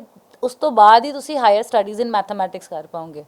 ਮੈਮ ਇੱਦਾਂ ਵੀ ਹੁੰਦਾ ਨਾ, ਜਦੋਂ ਤੱਕ ਆਪਾਂ ਪੜ੍ਹ ਰਹੇ ਹੁੰਦੇ ਹਾਂ ਸਾਨੂੰ ਇਹ ਲੱਗਦਾ ਬਹੁਤ ਔਖਾ ਹੈ, ਬਟ ਜਦੋਂ ਆਪਾਂ ਉਹ ਕਲਾਸ ਪਾਸ ਕਰ ਜਾਂਦੇ ਤਾਂ ਉਹ ਚੀਜ਼ ਈਜ਼ੀ ਲੱਗਣ ਲੱਗ ਜਾਂਦੀ। ਜੇ ਟੀਚਰ ਦੀ ਵੀ ਗੱਲ ਕਰੀਏ ਤਾਂ ਟੀਚਰ ਵੀ ਜਦੋਂ ਉਸ ਸਮੇਂ ਉਹ ਵੀ ਪੜ੍ਹਦੇ ਹੋਣਗੇ, ਉਹਨਾਂ ਨੂੰ ਔਖਾ ਲੱਗਦਾ ਹੋਵੇਗਾ। ਇਹ ਇੱਥੇ ਮੈਂ ਆਪਣੀ ਗੱਲ ਹੀ ਕੋਟ ਕਰਾਂਗੀ ਕਿ ਜਦੋਂ ਆਈ ਵਾਜ਼ ਅ ਸਟੂਡੈਂਟ, ਹੈ ਨਾ, ਮੈਂ ਵੀ ਇੱਕ ਸਟੂਡੈਂਟ ਸੀ, ਮੈਂ ਵੀ ਸਕੂਲ ਜਾਂਦੀ ਸੀ, ਅਸੀਂ ਵੀ ਪੜ੍ਹਦੇ ਸੀ, ਤਾਂ ਮੇਰਾ ਸ਼ਾਇਦ ਸਬਜੈਕਟ ਇੰਨਾ ਇੰਟਰਸਟ ਨਹੀਂ ਸੀ ਜਿੰਨਾ ਹੁਣ ਐਜ਼ ਅ ਟੀਚਰ ਬਣ ਗਿਆ। ਕਿ ਮੈਨੂੰ ਹੁੰਦਾ ਕਿ ਮੈਂ ਹੋਰ ਕੁਝ ਨਵਾਂ ਕਰਾਂ ਤਾਂ ਕਿ ਬੱਚਿਆਂ ਦਾ ਇੰਟਰਸਟ ਬਣੇ, ਬੱਚੇ ਉਹਨੂੰ ਆਸਾਨ ਤਰੀਕੇ ਨਾਲ ਸਮਝ ਜਾਣ। ਤੇ ਮੇਰੇ ਕੋਲ ਜਦੋਂ ਵੀ ਫ੍ਰੀ ਟਾਈਮ ਹੁੰਦਾ ਹੈ, I am always on net surfing the new ideas about mathematics, ਕਿ ਮੈਂ ਕੁਛ ਨਾ ਕੁਛ ਨਵਾਂ ਇਨੋਵੇਟਿਵ ਲੱਭਾਂ ਤੇ ਬੱਚਿਆਂ ਨੂੰ ਪ੍ਰੈਜ਼ੈਂਟ ਕਰਾਂ ਤਾਂ ਕਿ ਬੱਚੇ ਉਹਨੂੰ ਆਸਾਨ ਤਰੀਕੇ ਨਾਲ ਕਰ ਸਕਣ। ਠੀਕ ਹੈ। ਤੇ ਜੇ ਬੱਚਿਆਂ ਦੀ ਗੱਲ ਕੀਤੀ ਜਾਵੇ ਤੇ ਦੂਜੇ ਟੀਚਰਸ ਦੀ ਵੀ ਗੱਲ ਕੀਤੀ ਜਾਵੇ, ਉਹ ਵੀ ਇਦਾਂ ਕਰਦੇ ਨੇ ਕੁਛ, ਜਾਂ ਸਿਰਫ ਤੁਸੀਂ ਹੋ ਸਕੂਲ 'ਚ ਸਿਰਫ? ਨਹੀਂ, ਮੈਨੂੰ ਲੱਗਦਾ ਕਿ ਸਾਡੇ ਸਕੂਲ 'ਚ ਤਾਂ ਐਟਲੀਸਟ ਜਿਹੜਾ PAU ਦਾ ਸਕੂਲ ਦਾ ਸਟਾਫ ਹੈ, ਸਾਰਾ mathematics department is very hard working ਤੇ ਸਾਰੇ ਹੀ ਬਹੁਤ ਵਧੀਆ ਤਰੀਕੇ ਨਾਲ ਪੜ੍ਹਾਉਂਦੇ ਆ। ਤੇ ਸਾਡੇ ਸਕੂਲ 'ਚ ਮੈਥ ਲੈਬ ਵੀ ਬਣੀ ਹੋਈ ਹੈ ਤੇ ਸ਼ਕੁੰਤਲਾ ਦੇਵੀ ਮੈਥਮੈਟਿਕਸ ਪਾਰਕ ਵੀ ਬਣਿਆ ਹੋਇਆ ਤੇ ਉਹ ਸਾਰਿਆਂ ਨੇ ਮਿਲ ਕੇ ਪ੍ਰਿੰਸੀਪਲ ਮੈਮ ਦੀ ਗਾਈਡੈਂਸ ਦੇ ਅੰਡਰ ਬਣਾਇਆ ਤੇ ਬਹੁਤ ਵਧੀਆ ਪਾਰਕ ਬਣਿਆ। ਜਦੋਂ ਅਸੀਂ ਬੱਚਿਆਂ ਨੂੰ ਉਸ ਪਾਰਕ 'ਚ ਲੈ ਕੇ ਜਾਂਦੇ ਆ ਤੇ ਬੱਚੇ ਵਿਜ਼ੂਅਲਾਈਜ਼ ਕਰਦੇ ਆ, ਹੈ ਨਾ, ਤਾਂ concept of teaching mathematics through visualisation, ਤਾਂ ਬੱਚੇ ਬਹੁਤ ਜ਼ਿਆਦਾ ਸਿੱਖਦੇ ਆ। ਹਾਂਜੀ। ਤੇ ਮੈਮ ਕੁਝ ਹੋਰ ਐਸੀਆਂ ਚੀਜ਼ਾਂ ਜੋ ਆਪਾਂ ਅੱਜ ਸਿਖਾ ਸਕਦੇ ਆਪਾਂ ਬੱਚਿਆਂ ਨਾਲ ਨਾ, ਇੰਟਰਸਟ ਉਹ ਦਿਖਾਣਾ ਹੈ ਕਿ ਉਹਨੂੰ ਮੈਥ ਜਿਹੜਾ ਉਹ ਹਊਆ ਨਹੀਂ ਹੈ, ਤੁਸੀਂ ਬਹੁਤ ਈਜ਼ੀਲੀ ਪੜ੍ਹ ਸਕਦੇ ਹੋ ਉਸਨੂੰ। ਹੁਣ ਜਿੱਦਾਂ ਨਾਰਮਲ ਆਪਾਂ ਗੱਲ ਕਰੀਏ, ਆਪਾਂ ਬੱਚਿਆਂ ਨੂੰ ਇੱਕ ਪ੍ਰੋਪਰਟੀ ਦੱਸਦੇ ਹਾਂ ਕਿ ਜਦੋਂ 2 ਕਾਟਵੀ ਰੇਖਾਵਾਂ ਦੈਟ ਇਜ਼ ਇੰਟਰਸੈਕਟਿੰਗ ਲਾਈਨਸ ਹੁੰਦੀਆਂ ਤੇ ਜਿਹੜੇ ਆਮਨੇ ਸਾਹਮਣੇ ਐਂਗਲਸ ਬਣਦੇ ਆ ਉਹ ਬਰਾਬਰ ਹੁੰਦੇ ਆ, ਜਿਨ੍ਹਾਂ ਨੂੰ ਅਸੀਂ ਨਾਮ ਦਿੰਦੇ ਹਾਂ ਵਰਟੀਕਲੀ ਆਪੋਜ਼ਿਟ ਐਂਗਲਸ। ਠੀਕ ਹੈ। ਹੁਣ ਇਹ ਬੱਚਿਆਂ ਨੂੰ ਅਸੀਂ ਪ੍ਰੂਵ ਕਰਵਾਉਣਾ ਹੈ। ਹੁਣ ਤੁਸੀਂ ਦੇਖੋ, ਬਲੂ ਦੇ ਸਾਹਮਣੇ ਬਲੂ ਰੱਖਿਆ ਮੈਂ ਤੇ ਰੈੱਡ ਦੇ ਸਾਹਮਣੇ ਰੈੱਡ ਰੱਖਿਆ ਤੇ this is a working activity. ਤੁਸੀਂ ਦੇਖੋ ਹੁਣ ਘਟ ਰਿਹਾ, ਮੈਂ ਜਿੱਦਾਂ ਮਰਜ਼ੀ ਵਰਟੀਕਲੀ ਲਾਈਨਸ ਬਣਾ ਦਾਂ ਤੇ ਜਿਹੜੇ ਆਮਨੇ ਸਾਹਮਣੇ ਵਾਲੇ ਆ ਉਹ ਬਰਾਬਰ ਹੀ ਰਹਿਣਗੇ। ਤੇ ਰੈੱਡ ਦੇ ਸਾਹਮਣੇ ਰੈੱਡ, ਬਲੂ ਦੇ ਸਾਹਮਣੇ ਬਲੂ। ਦੇਖੋ ਬਲੂ ਦਾ ਸਾਈਜ਼ ਵੱਧ ਗਿਆ ਤੇ ਰੈੱਡ ਦਾ ਐਂਗਲ ਘਟ ਗਿਆ ਤੇ ਵਰਟੀਕਲੀ ਆਪੋਜ਼ਿਟ ਐਂਗਲਸ ਹਮੇਸ਼ਾ ਹੀ ਕੀ ਰਹਿੰਦੇ ਆ, ਬਰਾਬਰ। ਤੇ this is a working activity. ਤੁਸੀਂ ਦੇਖੋ ਹੁਣ ਵੱਧ ਰਿਹਾ, ਜਿਹੜਾ ਮਰਜ਼ੀ ਤੁਸੀਂ ਡਾਇਮੈਂਸ਼ਨ ਲੈ ਲਓਗੇ, ਹੁਣ ਰੈੱਡ ਵੱਧ ਗਿਆ ਤੇ ਬਲੂ ਘਟ ਗਿਆ। ਤੇ ਇਦਾਂ ਅਸੀਂ ਬੱਚਿਆਂ ਨੂੰ ਪ੍ਰੂਵ ਕਰਾ ਸਕਦੇ ਹਾਂ ਕਿ ਜਿਹੜੇ ਵਰਟੀਕਲੀ ਆਪੋਜ਼ਿਟ ਆਮਨੇ ਸਾਹਮਣੇ ਐਂਗਲਸ ਹੁੰਦੇ ਆ ਕਾਟਵੀ ਰੇਖਾਵਾਂ ਦੇ, ਉਹ ਹਮੇਸ਼ਾ ਬਰਾਬਰ ਰਹਿੰਦੇ ਆ। ਕਿਵੇਂ ਬਣਾਉਂਦੇ ਹੋ? ਕਿਵੇਂ ਮਾਈਂਡ 'ਚ ਆਇਆ ਕਿ ਮੈਂ ਇਹਨੂੰ ਇਸ ਤਰੀਕੇ ਨਾਲ ਬਣਾ ਸਕਦੀ ਹਾਂ? ਮਤਲਬ ਮੈਨੂੰ ਸੱਚੀ ਸਮਝ ਤੋਂ ਬਾਹਰ ਹੈ। ਨਹੀਂ ਦੇਖੋ, ਕੁਝ ਆਈਡੀਆਜ਼ ਆਪਣੇ, ਕੁਝ ਫਰੈਂਡਸ ਦੇ ਤੇ ਕੁਝ ਅੱਜ ਕੱਲ ਦੀ ਜਿਹੜੀ ਟੈਕਨੋਲੋਜੀ ਹੈ, ਇੰਨੇ ਐਪਸ ਨੇ ਹੈ ਨਾ, YouTube ਹੈ, Pinterest ਹੈ, ਹੋਰ ਬਹੁਤ ਸਾਰੀ ਵਧੀਆ ਵਧੀਆ ਐਪਸ ਨੇ, ਜਿਹੜਾ ਜਿੱਥੋਂ ਬੈਸਟ ਲੱਗਦਾ ਹੈ ਆਪਾਂ ਉਹਨੂੰ ਰੈਪਲੀਕੇਟ ਕਰ ਲੈਂਦੇ ਤੁਹਾਡੀ ਇਸ ਚੀਜ਼ ਤੋਂ ਨਾ ਇੱਕ ਚੀਜ਼ ਸਮਝ ਆ ਰਹੀ ਹੈ ਕਿ ਜੇ ਤੁਸੀਂ ਕਿਸੇ ਚੀਜ਼ ਨੂੰ ਸ਼ਿੱਦਤ ਨਾਲ ਚਾਹੁੰਦੇ ਹੋ ਨਾ ਤੇ ਉਹ ਤੁਹਾਨੂੰ ਮਿਲ ਜਾਂਦੀ ਹੈ, ਤੇ ਮਤਲਬ ਤੁਸੀਂ ਉਹਨੂੰ ਚੰਗੀ ਤਰ੍ਹਾਂ ਵੜ ਜੋ, ਚਾਹੇ ਨੈਟ ਤੇ ਸਰਚ ਕਰਨ ਬਹਿ ਜਾਓ। ਜੀ ਹੁਣ ਅੱਜ ਦੇ ਜ਼ਮਾਨੇ 'ਚ ਆਪਾਂ ਲਈਏ, ਕੋਈ ਗਰੀਬ ਹੈ ਜੀ ਪੜ੍ਹ ਨਹੀਂ ਸਕਦਾ, ਤਾਂ ਉਹ ਸਰਚ ਕਰੇ, YouTube ਚੈਨਲਸ ਨੇ ਏਡੇ ਸਾਰੇ, ਹੈ ਨਾ, ਕੁਝ ਵੀ ਕਰ ਸਕਦਾ ਹੈ। ਹੁਣ ਇੱਥੇ ਮੈਨੂੰ ਇੱਕ ਗੱਲ ਯਾਦ ਆ ਰਹੀ ਹੈ, ਨਾਰਮਲੀ ਜਦੋਂ ਵੀ ਮੈਂ ਫ੍ਰੀ ਹੁੰਦੀ ਹਾਂ, ਜਦ ਚਾਹੇ ਸਕੂਲ 'ਚ ਸਟਾਫ ਰੂਮ 'ਚ ਫ੍ਰੀ ਹਾਂ, ਚਾਹੇ ਮੈਂ ਆਪਣੇ ਘਰ 'ਚ ਫ੍ਰੀ ਹਾਂ, ਤੇ ਆਈ ਹੈਵ ਅ ਬੰਡਲ, ਮੇਰੇ ਕੋਲ ਪੂਰੇ ਕਲਰਡ ਸ਼ੀਟਸ ਦਾ ਬੰਡਲ ਦੇ ਬੰਡਲ ਪਏ ਹੁੰਦੇ ਆ। ਤੇ ਮੈਂ ਜਦੋਂ ਵੀ, ਕਿਉਂਕਿ ਇਹ ਸਾਰੀ ਐਕਟੀਵਿਟੀਜ਼ 'ਚ ਨਾਰਮਲੀ ਤੁਸੀਂ ਦੇਖੋ ਸ਼ੀਟਸ ਹੀ ਯੂਜ਼ ਹੋਈਆਂ ਜ਼ਿਆਦਾਤਰ, ਹੋਰ ਕੋਈ ਮਤਲਬ ਕਿ ਕਾਸਟਲੀ ਨਹੀਂ ਹੈ, ਬਹੁਤ ਲੋ ਕਾਸਟ ਹੈ, ਬੱਚੇ ਈਜ਼ੀਲੀ ਰੈਪਲੀਕੇਟ ਕਰ ਸਕਦੇ ਆ। ਤੇ ਜਦੋਂ ਵੀ ਮੈਂ ਕੈਂਚੀ ਲੈ ਕੇ ਆਪਣੇ ਕਲਰਡ ਪੇਪਰਸ ਕੱਟਨੇ, ਤਾਂ ਆਫ ਕੋਰਸ ਥੱਲੇ ਗੰਦ ਵੀ ਪੈ ਜਾਣਾ ਹੈ ਨਾ। ਤੇ ਮੇਰੇ ਹਸਬੈਂਡ ਨੇ ਮੈਨੂੰ ਅਕਸਰ ਕਹਿਣਾ, ਕਹਿੰਦੇ ਕਿ ਸਾਰਾ ਦਿਨ ਰੰਗ ਬਿਰੰਗੇ ਜਿਹੇ ਕਾਗਜ਼ ਲੈ ਕੇ ਕੱਟਦੀ ਰਹਿੰਦੀ ਹੈ ਨਾ, ਕੀ ਫਾਇਦਾ ਇਹਦਾ। ਤੇ ਮੈਂ ਉਹਨਾਂ ਨੂੰ ਇੱਕ ਦਿਨ ਕਿਹਾ ਕਿ ਮੈਂ ਕਿਹਾ ਦੇਖਿਓ, ਇਹਦਾ ਫਲ ਮੈਨੂੰ ਜ਼ਰੂਰ ਰੱਬ ਦੇਗਾ। ਤੇ ਰੱਬ ਨੇ ਮੈਨੂੰ ਸਟੇਟ ਅਵਾਰਡ ਦੇ ਫਾਰਮ 'ਚ ਇੰਨਾ ਵੱਡਾ ਇਹਦਾ ਫਲ ਦਿੱਤਾ, that I am so happy. ਕਿੰਨੀ ਕੁ ਖੁਸ਼ੀ ਹੈ ਫਿਰ? ਬਹੁਤ ਜ਼ਿਆਦਾ ਖੁਸ਼ੀ ਹੈ। ਮੈਨੂੰ ਲੱਗਦਾ ਕਿ ਮੇਰੀ ਲਾਈਫ ਦੀ ਹਾਲੇ ਤੱਕ ਦੀ ਸਭ ਤੋਂ ਵੱਡੀ ਅਚੀਵਮੈਂਟ ਹੈ ਕਿ ਮੈਂ CM ਸਰ ਤੇ EM ਸਰ ਤੋਂ ਸਟੇਟ ਅਵਾਰਡ ਹਾਸਿਲ ਕੀਤਾ। ਮਤਲਬ it was the ਲੱਕੀਐਸਟ teachers day for me. 5 ਸਤੰਬਰ 2022 ਅਨੰਦਪੁਰ ਸਾਹਿਬ ਵਿਖੇ ਮੈਨੂੰ ਜਦੋਂ ਇਹ ਅਵਾਰਡ ਮਿਲਿਆ, ਤਾਂ ਆਈ ਫੈਲਟ ਕਿ ਮੇਰੇ ਤੋਂ ਜ਼ਿਆਦਾ ਹੋਰ ਕੋਈ ਲੱਕੀ ਟੀਚਰ ਨਹੀਂ ਹੈ। ਐਂਡ ਇਹਦੇ ਵਾਸਤੇ ਸੀਰੀਅਸਲੀ ਸਭ ਤੋਂ ਪਹਿਲੇ ਮੈਂ ਥੈਂਕਸ ਕਰਦੀ ਹਾਂ ਆਪਣੇ ਸਟੂਡੈਂਟਸ ਦਾ, ਹੈ ਨਾ, ਕਿਉਂਕਿ ਜੇ ਸਟੂਡੈਂਟਸ ਹੀ ਨਹੀਂ ਹੈ ਤਾਂ ਟੀਚਰ ਦਾ ਤਾਂ ਕੋਈ ਵਜੂਦ ਹੀ ਨਹੀਂ ਹੈ ਨਾ। ਤੇ ਜੇ ਮੇਰੇ ਪਿਆਰੇ ਬੱਚੇ ਹੀ ਨਾ ਹੁੰਦੇ, ਜੇ ਮੈਨੂੰ ਉਹਨਾਂ ਨੂੰ ਪੜ੍ਹਾਉਣ ਦਾ ਮੌਕਾ ਹੀ ਨਹੀਂ ਮਿਲਦਾ, ਤਾਂ ਸ਼ਾਇਦ ਮੈਂ ਅੱਜ ਇਸ ਮੁਕਾਮ ਤੱਕ ਨਾ ਪਹੁੰਚ ਪਾਉਂਦੀ। ਯਾਨੀ ਇਹ ਸਾਰੀ ਵਜ੍ਹਾ ਆਪਾਂ ਲਗਾਈ ਹੈ ਤਾਂ ਬੱਚਿਆਂ ਨੂੰ ਪੜ੍ਹਾਉਣ ਕਰਕੇ ਪਿਆਰ ਪੈ ਗਿਆ ਤੁਹਾਡਾ ਇੱਧਰ, ਹੈ ਨਾ। ਬਿਲਕੁਲ ਬਿਲਕੁਲ, ਆਈ ਲਵ ਮੈਥਸ, ਹੈ ਨਾ। ਮੈਂ ਨਾਰਮਲੀ ਬੱਚਿਆਂ ਨੂੰ ਕਹਿੰਦੀ ਹਾਂ ਕਿ ਮੈਂ ਮੈਥਸ ਨਾਲ ਪਿਆਰ ਕਰਦੀ ਹਾਂ, ਮੈਂ ਤੁਹਾਨੂੰ ਵੀ ਪਿਆਰ ਕਰਨਾ ਲਗਾ ਦੇਣਾ, ਹੈ ਨਾ। ਇੱਕ ਚੀਜ਼ ਜੇ ਅਸੀਂ ਕਿਸੇ ਤੋਂ ਭੱਜਣਾ ਸ਼ੁਰੂ ਕਰ ਦਈਏ, ਹੈ ਨਾ, ਤੇ ਉਹ ਸਾਨੂੰ ਹੋਰ ਤੰਗ ਕਰਦਾ ਹੈ। ਜੇ ਅਸੀਂ ਉਹਦੇ ਨਾਲ ਦੋਸਤੀ ਕਰ ਲਈਏ, ਉਹਨੂੰ ਆਪਣਾ ਦੋਸਤ ਬਣਾ ਲਈਏ ਨਾ, ਫਰੈਂਡ ਬਣਾ ਲਈਏ। ਮੈਂ ਨਾਰਮਲੀ ਬੱਚਿਆਂ ਨੂੰ ਕਹਿੰਦੀ ਹਾਂ ਕਿ ਤੁਸੀਂ ਮੈਥਸ ਨੂੰ ਆਪਣਾ ਦੋਸਤ ਬਣਾ ਲਓ। ਤੁਸੀਂ ਉਹਨੂੰ ਆਪਣਾ ਦੋਸਤ ਬਣਾਓਗੇ ਤਾਂ ਤੁਹਾਡੇ ਨਾਲ ਦੋਸਤੀ ਕਰ ਲਏਗਾ, ਹੈ ਨਾ, ਤੁਹਾਨੂੰ ਉਹਨੂੰ ਸਮਝਣਾ ਆਸਾਨ ਹੋ ਜਾਏਗਾ। ਜੇ ਤੁਸੀਂ ਉਹਦੇ ਤੋਂ ਡਰੋਗੇ, ਤੁਹਾਨੂੰ ਹੋਰ ਡਰਾਏਗਾ। ਤੁਸੀਂ ਡਰਨਾ ਨਹੀਂ ਹੈ, ਤੁਸੀਂ ਉਹਨੂੰ ਸਮਝ ਕੇ ਕਰਨਾ, ਕਿਉਂਕਿ ਮੈਥਸ ਦੇਖੋ ਇੱਕ ਇੱਦਾਂ ਦੀ ਚੀਜ਼ ਹੈ, ਜੇ ਤੁਸੀਂ ਉਹਨੂੰ ਸਮਝ ਕੇ ਕਰਨਾ ਸ਼ੁਰੂ ਕਰ ਦੋਗੇ ਤਾਂ that will B much more beneficial. ਇਹਦੇ 'ਚ ਕੁਛ ਰੱਟਾ ਮਾਰਨ ਵਾਲੀ ਤਾਂ ਗੱਲ ਹੀ ਨਹੀਂ ਹੈ। ਤੁਸੀਂ ਫਾਰਮੂਲਾ ਆਪ ਡਰਾਈਵ ਕਰ ਲਿਆ, ਸਮਝ ਲਿਆ, ਤੇ ਫਿਰ ਬੱਚੇ ਨੂੰ ਉਹ ਫੋਰਐਵਰ ਯਾਦ ਰਹਿ ਜਾਏਗਾ। ਮੈਮ ਇੱਦਾਂ ਵੀ ਹੁੰਦਾ ਹੋਏਗਾ ਫਿਰ ਤੁਹਾਡੇ ਨਾਲ, ਜੇ ਤੁਸੀਂ 2nd ਕਲਾਸ ਨੂੰ ਪੜ੍ਹਾ ਰਹੇ ਹੋ ਤੇ 3rd 'ਚ ਮੇਬੀ ਉਹ ਜਿਹੜੇ ਬੱਚੇ ਅੱਗੇ ਜਾ ਰਹੇ ਨੇ ਅਗਲੇ ਸਾਲ, ਤੇ ਤੁਸੀਂ ਨਹੀਂ ਉੱਥੇ ਉਹ ਮੈਥਸ ਟੀਚਰ, ਤੇ ਕੀ ਕਹਿੰਦੇ ਨੇ ਫਿਰ ਤੁਹਾਨੂੰ? ਉਹ ਤਾਂ ਮਤਲਬ ਕਿ ਬੱਚਿਆਂ ਨੂੰ ਬਹੁਤ ਜ਼ਿਆਦਾ ਲੱਗਦਾ ਹੈ ਕਿ ਉਹੀ ਟੀਚਰ ਕੰਟੀਨਿਊ ਹੋਣਾ ਚਾਹੀਦਾ ਹੈ। ਤੇ ਹੁਣ ਵੀ ਬੱਚੇ ਮੈਨੂੰ, ਇੱਕ ਕੱਲ ਪਰਸੋਂ ਹੀ ਬੱਚੇ ਨੇ ਮੈਨੂੰ ਪੁੱਛਿਆ ਕਿ ਮੈਮ ਹੁਣ ਅਸੀਂ, ਸਾਡੀ ਜਦੋਂ 6th ਖਤਮ ਹੋ ਜਾਏਗੀ ਤੇ ਸਾਨੂੰ 7th 'ਚ ਨਵੇਂ ਟੀਚਰ ਲੱਗਣਗੇ ਕਿ ਤੁਸੀਂ ਲੱਗੋਗੇ? ਮੈਂ ਕਿਹਾ ਨਹੀਂ ਬੇਟਾ, ਮੈਂ ਐਕਚੁਅਲੀ ਉਹਦੇ ਭਰਾ ਨੇ ਆਉਣਾ ਸੀ 5ਵੀਂ ਤੋਂ 6ਵੀਂ 'ਚ, ਤੇ ਉਹਨੇ ਜਾਣਾ ਸੀ 6ਵੀਂ ਤੋਂ 7ਵੀਂ 'ਚ। ਤੇ ਉਹਨੂੰ ਸੀਗਾ ਕਿ ਜਿਹੜੇ ਮੈਥਸ ਦੇ ਮੇਰੇ ਟੀਚਰ ਨੇ ਉਹ ਮੇਰੇ ਭਰਾ ਨੂੰ ਲੱਗ ਜਾਣਗੇ ਕਿ ਮੈਨੂੰ ਲੱਗਣਗੇ। ਤਾਂ ਉਹਨੂੰ ਸੀਗਾ ਕਿ ਆਈ ਸ਼ੁਡ ਨੋ, ਹੈ ਨਾ। ਤਾਂ ਉਹਨੂੰ ਇਸ ਗੱਲ ਸੁਣ ਕੇ ਸੈਟਿਸਫੈਕਸ਼ਨ ਹੋਈ ਕਿ 7ਵੀਂ 'ਚ ਮੈਂ ਹੀ ਉਹਨੂੰ ਮੈਥਸ ਪੜ੍ਹਾਉਣਾ, ਤੇ ਹੀ ਵਾਸ ਹੈਪੀ ਵਿਦ ਦੈਟ। ਹਾਂਜੀ, ਤਾਂ ਮਤਲਬ ਇੱਦਾਂ ਵੀ ਹੁੰਦਾ ਹੋਏਗਾ ਕਿ ਗੇਮ ਪੀਰੀਅਡ ਚਾਹੀਦਾ ਜਾਂ ਮੈਥਸ ਪੀਰੀਅਡ, ਕਿਉਂਕਿ ਇਹ ਗੇਮ ਹੀ ਹੈ ਇੱਕ ਤਰ੍ਹਾਂ ਬੱਚਿਆਂ ਨੂੰ ਸਮਝਾਉਣ ਵੇਲੇ। ਇਹਦੇ ਵਿੱਚ ਵੀ, ਮੈਥਸ ਵਿੱਚ ਵੀ ਅਸੀਂ ਬਹੁਤ ਸਾਰੀ ਗੇਮਸ ਵੀ ਬਣਾ ਸਕਦੇ ਹਾਂ। I will show you. ਜਿੱਦਾਂ ਆਪਾਂ ਬੱਚਿਆਂ ਨੂੰ ਜੇ ਮੈਥਸ ਗੇਮਸ ਦੇ ਥਰੂ ਪੜ੍ਹਾਉਣਾ ਸ਼ੁਰੂ ਕਰ ਦਈਏ, ਹੁਣ ਜਿੱਦਾਂ ਇਹ ਦੇਖੋ, ਇਹ ਸ਼ੇਪਸ ਪਜ਼ਲ ਬਣੀ ਹੈ, ਤੇ ਨਾਰਮਲੀ ਬੱਚਾ ਇਹਦੇ ਥਰੂ ਆਨਸਰ ਕੱਢੇਗਾ। ਇਹਦਾ ਇਹ ਕੁਐਸਚਨ ਮਾਰਕ ਲੱਗਿਆ, ਤੇ ਸ਼ੇਪਸ ਦੇ ਥਰੂ ਜਦੋਂ ਬੱਚੇ ਨੇ ਮੈਥਮੈਟੀਕਲ ਕੈਲਕੂਲੇਸ਼ਨ ਕਰਨੀਆਂ ਸ਼ੁਰੂ ਕਰਤੀਆਂ ਇੱਕ ਪਜ਼ਲ ਦੇ ਥਰੂ, ਤੇ ਉਹਦਾ ਇੰਟਰਸਟ ਹੋਰ ਡਿਵੈਲਪ ਹੋ ਗਿਆ। ਨਾਰਮਲੀ ਅਸੀਂ ਛੋਟੇ ਹੁੰਦੇ ਖੇਡਦੇ ਸੀ ਸਨੇਕਸ ਐਂਡ ਲੈਡਰਸ, ਹੈ ਨਾ। ਉਹੀ ਗੇਮ ਨੂੰ ਅਸੀਂ ਮੈਥਮੈਟੀਕਲ ਫਾਰਮ 'ਚ ਬਣਾਤਾ ਸਲਾਈਡਸ ਐਂਡ ਲੈਡਰਸ। ਮੈਂ ਮੇਰਾ ਥੋੜਾ ਦੱਸੋ। ਹਾਂਜੀ, ਹੁਣ ਜਿੱਦਾਂ ਨਾਰਮਲ ਅਸੀਂ ਇੱਥੇ ਡਾਈਸ ਡਰੋ ਥਰੋ ਕੀਤੀ, ਤੇ ਉਸ ਤੋਂ ਬਾਅਦ ਅਸੀਂ ਇੱਥੇ ਆਪਰੇਸ਼ਨਸ ਲਿਖੇ ਆ। ਫਸਟ ਪ੍ਰਾਈਮ ਨੰਬਰ, ਹੁਣ ਬੱਚੇ ਨੂੰ ਜਦੋਂ ਸੀਵਾ ਫੈਰੈਂਥਸਿਸ ਆਉਂਦਾ ਹੈ ਤਾਂ ਉਹਨੂੰ ਫਸਟ ਪਹਿਲਾ ਪ੍ਰਾਈਮ ਨੰਬਰ ਪਤਾ ਹੈ, ਤੇ ਇੱਥੇ ਬੇਸਿਕਲੀ ਤੁਹਾਨੂੰ ਪਤਾ ਦਿਸ ਇਜ਼ 1, ਦਿਸ ਇਜ਼ 2। ਇੱਥੇ ਲਿਖਿਆ ਹੈ start factor of every number. Start ਕਿੱਥੋਂ ਹੋ ਰਿਹਾ? ਉਸ ਜਗ੍ਹਾ ਤੋਂ ਜਿਹੜਾ ਹਰ ਨੰਬਰ ਦਾ ਫੈਕਟਰ ਹੈ। ਕਿੱਥੋਂ ਹੋ ਰਿਹਾ? 1 ਤੋਂ। 1 ਜਿਹੜਾ ਹੈ ਹਰ ਨੰਬਰ ਦਾ ਫੈਕਟਰ ਹੈ। ਉਹਨੂੰ ਇਹ ਕਨਸੈਪਟ ਪ੍ਰੋਪਰਟੀ ਕਲੀਅਰ ਹੋ ਗਈ, ਹੈ ਨਾ, ਕਿ ਜਿਹੜਾ 1 ਹੈ ਉਹ ਹਰ ਨੰਬਰ ਦਾ ਫੈਕਟਰ ਹੈ। ਪਹਿਲਾ ਪ੍ਰਾਈਮ ਨੰਬਰ ਕੀ ਹੁੰਦਾ? 2, ਤੇ ਉੱਥੇ 2 ਆ ਗਿਆ। ਉਸ ਤੋਂ ਬਾਅਦ ਇੱਥੇ ਬਣਾਇਆ 5 - 2 3। ਪਹਿਲਾ ਕੰਪੋਜ਼ਿਟ ਨੰਬਰ that is 4, ਪਹਿਲਾ ਕੰਪੋਜ਼ਿਟ ਨੰਬਰ। ਤਾਂ ਬੱਚਿਆਂ ਨੂੰ ਗੇਮ ਦੇ ਥਰੂ ਪ੍ਰਾਈਮ ਨੰਬਰਸ ਕਲੀਅਰ ਹੋ ਗਏ, ਫੈਕਟਰਸ ਕਲੀਅਰ ਹੋ ਗਏ, ਕੰਪੋਜ਼ਿਟ ਨੰਬਰਸ ਕਲੀਅਰ ਹੋ ਗਏ, ਤਾਂ ਉਹ ਸਾਰੀ ਡੈਫੀਨੇਸ਼ਨਸ ਦੀ ਕਲੈਰਿਟੀ ਹੋ ਜਾਂਦੀ ਹੈ। ਮਲਟੀਪਲਸ ਆ ਜਾਂਦੇ ਆ। 4th multiple of 6 that is 6 4s are 24। ਤੇ ਇੱਥੇ ਬੋਰਡ ਮਾਸ ਦਾ ਰੂਲ ਲੱਗ ਜਾਂਦਾ ਹੈ 4 multiply by 3 plus 3 that is 23।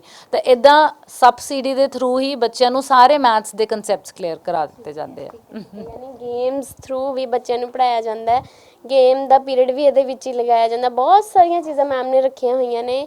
ਅੱਛਾ ਮੈਮ, ਫਿਰ ਘਰਦਿਆਂ ਨੂੰ ਕਿੰਨਾ ਕੁ ਸਮਾਂ ਦਿੰਦੇ ਹੋ?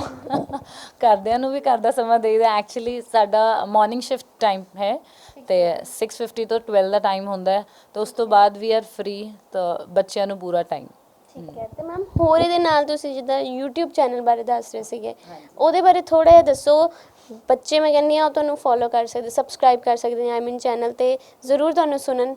ਮੈਨੂੰ ਤਾਂ ਹੈ ਕਿ ਦੇਖੋ ਆਹ ਚੀਜ਼ਾਂ ਨਾ ਮੇਰੇ ਟਾਈਮ ਤੇ ਨਹੀਂ ਮੈਨੂੰ ਮਿਲੀਆਂ, ਤਾਂ ਜਿਹੜੇ ਮੈਂ ਕਹਾਂਗੀ ਜਿਹੜਾ ਫਾਇਦਾ ਚੱਕ ਸਕਦੇ ਨੇ ਜ਼ਰੂਰ ਚੱਕਿਓ ਫਾਇਦਾ। ਹੁਣ ਦੱਸਿਓ ਚੈਨਲ ਬਾਰੇ। ਹਾਂਜੀ, ਮੇਰੇ YouTube ਚੈਨਲ ਦਾ ਨੇਮ ਹੈ ਜੀ ਦ ਮੈਜਿਕ ਆਫ ਮੈਥ ਬਾਏ ਰੁਮਾਨੀ।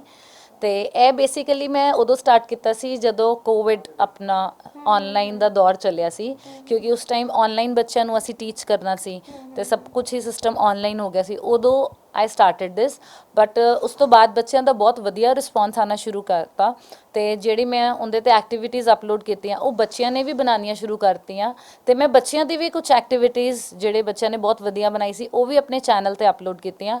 ਤੇ ਸਾਡੇ ਸਕੂਲ 'ਚ ਵੀ ਮੈਥ ਪਾਰਕ ਬਣਿਆ ਜਿੱਦਾਂ, ਜਾਂ ਮੈਥ ਫੇਅਰ ਲੱਗਦਾ, ਉਹਦੇ 'ਚ ਬੱਚਿਆਂ ਨੇ ਜਿਹੜੇ ਵਧੀਆ ਮਾਡਲਸ ਬਣਾਏ, ਤੇ ਉਹ ਸਾਰੇ ਮੈਥ ਫੇਅਰ ਨਾਲ ਰਿਲੇਟਡ ਜਾਂ ਮੈਥ ਦੇ ਨਾਲ ਰਿਲੇਟਡ ਕੋਈ ਵੀ ਐਕਟੀਵਿਟੀ ਹੁੰਦੀ ਹੈ ਤਾਂ ਮੈਂ ਸਾਰਾ ਕੁਝ YouTube ਚੈਨਲ ਤੇ ਹੀ ਅਪਲੋਡ ਕਰਦੀ ਹਾਂ। ਆਫ ਦਾ ਰੈਕਡ ਗੱਲ ਕਰ ਰਹੇ ਸੀ, ਤੁਹਾਨੂੰ ਬਰਥਡੇ ਗਿਫਟ ਵੀ ਮੈਥ ਦੇ ਰਿਲੇਟਡ ਹੀ ਕੁਝ ਮਿਲਿਆ ਸੀਗਾ, ਹੈ ਨਾ? ਉਹ ਦੱਸੋ ਜ਼ਰੂਰ।